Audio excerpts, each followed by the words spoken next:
Harvest of Infamy. A Wind from the West. As seasons turn, 3 great battleships speed through the Congegur. On the wings of unseasonably strong winds from the west, they sweep down the gullet and into the newly dredged Westmere. Some of those trading with Caton guarding the Westerhull fisherfolk or scouting the Calcee coast mark their passage, but with little time to raise an effective warning. Those who are unfortunate enough to attract the attention of the flotilla are callously destroyed, vessels smashed, crew left to the cruel embrace of merciless waters, chill even at the height of summer. These massive Assavean warships are on their way to destroy the city of Mead. 2 of them are known to the Marchers thanks to their murderous endeavours along the Brass Coast, Leaping Bull and Wind Tamer. The 3rd vessel has not been seen before in Imperial waters, Venger's Blade. The 3 battleships are daunting enough, but they are also accompanied by a dozen fast ships of Assavean make, a panoply of sails and flags and ribbons marking them as independent captains from the Western Archipelago. There are also perhaps as many as another dozen Grendel ships in the flotilla, eager to root through whatever ruins the Assaveans leave in their wake. Their intent is clear. They are not here to invade Mittwold. Dangerous as the force is, it would struggle to conquer Marcher land, much less hold it. They are marines, not soldiers, privateers, not warriors. Their target is the great market city of Mead, the pride of the Marchers, to do to it what they and their Grendel allies did to Madruga. Pride of the Marchers. Mead proudly stands at the mouth of the eponymous river, on the shores of the Westmere.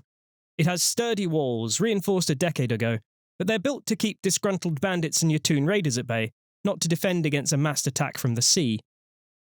As the fleet approaches, flying on the wings of a vengeful wind, bells begin to ring. All across the city they crowd a warning to the inhabitants of the first market town. Some flee, crushing through the gates into Meadmarch, following the river road to Wayford.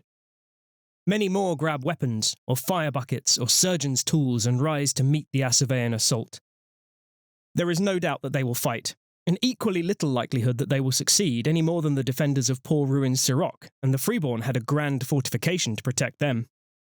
Forty Fidelis is a long way away, its garrison keeping a nervous eye on the border with Yatoon-invaded Mornwald. They will not arrive in time to make a difference. As Venger's Blade slows and stands off the harbour, readying catapults and ballistae, Leaping Bull smashes into the harbour. Its iron-bound ram in the shape of a great horned beast rip through the wooden quays, tear the Marcher ships at anchor in the Westmere, and disgorge 100 armed and armoured mercenary marines onto the dockside.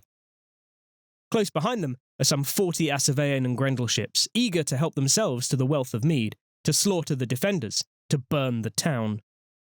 Wind Tamer, however, stays at a distance, the massive warship acting much more cautiously than the other 2, than the privateering fleets that sail in their shadow. As the raiders boil onto the docks of Mead, the trap is sprung. The Poacher's Lament. During the summer solstice, Imperial heroes passed through the Sentinel Gate to fight the Grendel in faraway Madruga. Among other victories, they slew Ikak Indaran, a high-ranking Assavean liaison with the late and unlamented Rahab, former governor of Feroz. Orders were seized from the dead Assavean captain, detailing their wicked plan. The Drakes immediately marched north from Madruga, through to Sato and Upwold, racing the swift Assavean warships to reach Mead before them. It was a close-run thing, but Old Tom's pride and joy is there to show the treacherous raiders that Mittwold will never be undefended as long as one soldier of the Drakes draws breath. Nearly 4,000 warriors of independent warbands meet them there. Mostly, but not exclusively Marchers, they come to Mead in its hour of need. They are joined by roughly half the garrison of Forty Fidelis, all that can be spared with the threat of invasion from the south, motivated by the warning of the Marcher Assembly in the dying hours of the summer solstice summit. The Assaveans and their Grendel allies are taken by surprise. They expected easy pickings, a day of rapacious plunder and bloodshed, and then fire the thatch as their ships retreat, creating a terrible beacon of violence and loss for the folk of the Marches. Everything goes wrong for them when the Drakes arrive, and the people of Mead rise up beneath their banner to show the Assaveans the mettle of the Marchers.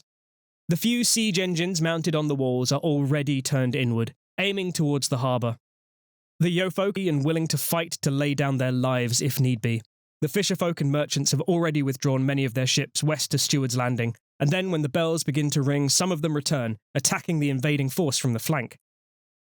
The Marches has no strong tradition of maritime warfare, but they know how to win a fight. Strike hard and lay your foe out, and don't give the bugger time to stand back up again. The fighting on the docks is brutal and efficient. Those attackers who do not fall to March of Steel and green-fletched arrows are often as not driven into the welcoming embrace of the Westmere. Those enemy ships not swift enough to disengage are burned and broken, their decks awash with blood. The most vicious fighting takes place on the docks around the Leaping Bull. 50 heavily armed soldier acolytes marked by the Black Bull, strengthened with the power of spring magic, and supported by half again as many desperate pirates and marines, stand their ground, fighting to delay the Imperial counterattack so that their warship can escape. They fall like wheat before Marcher's scythes. So swift are the Drakes that the captain of the Leaping Bull is unable to turn the ship. Oars tangle and break in the desperate attempt to get away from the dock. To their horror, the Assaveans find that a plucky cadre of Merrow have slipped beneath the waters of the lake and wrapped the oars of the great ship in fishing nets and secured it to the anchors with additional weight dredged out of the silt at the bottom of the lake. The battleship cannot escape, and the fighting spills out of Mead and onto its decks. In the end, the captain scuttles their own vessel rather than let it fall into Imperial hands, dying to a Marcher bill even as they shout their final orders. Venger's blade is already moving, fleeing the town and the wreck of the Leaping Bull. Flaming arrows are launched from the walls overlooking the docks, and a great cheer goes up as one of the warship's sails catches. It is extinguished, and the ship is still able to escape the Westmere under oar, but it flees with its tail between its legs. The Wind Tamer is long gone. As soon as the trap was sprung, the cowardly battleship withdrew entirely from the fight, along with almost a third of the Assavean ships. In the aftermath of the attack, when the few prisoners are questioned, they admit that word had come at the last moment from Assavea. It spoke of a garbled warning from an Imperial traitor, but was dismissed as nonsense. Only the captain of the Wind Tamer gave it any credence, claiming that Ballo themselves had come in a dream to deliver an unhelpfully non-specific warning.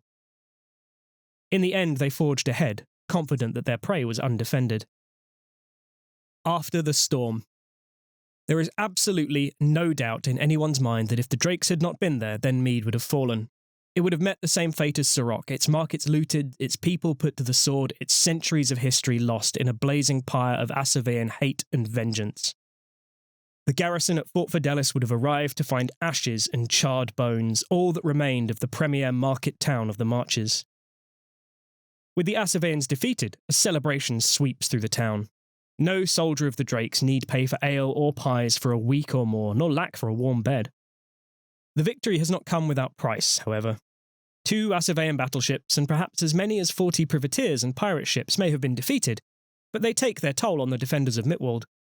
Nearly 100 Marcher soldiers fell in the battle to protect Mead, to turn the Assaveans' blade aside, to send the message that their treacherous tactics would not and could not succeed.